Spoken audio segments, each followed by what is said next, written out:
ہم تو یہ قرآن پاک جتنا اللہ نے توفیق دیا ہمیں آتا ہے، ہم تو دیکھ کر بھی پڑھ لیتے ہیں، زبانی بھی پڑھ لیتے ہیں.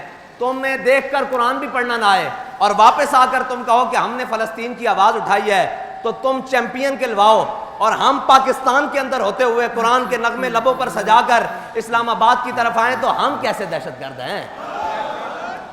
مجھے بتاؤ ہم کیسے جناب وہاں فساد کرنے کے لیے آ رہے ہیں؟ فسادی تو تم ہو.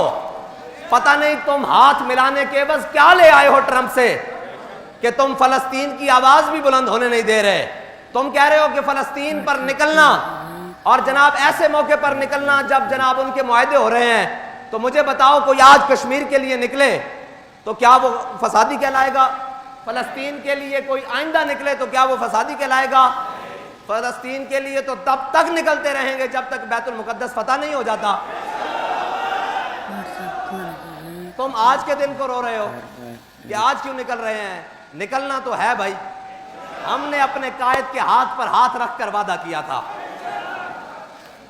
وہ وعدہ جب تک ہماری رگوں میں خون دوڑتا ہے، اور نحن الذین بایعوا محمدا علی الجہاد ما بقینا ابدا.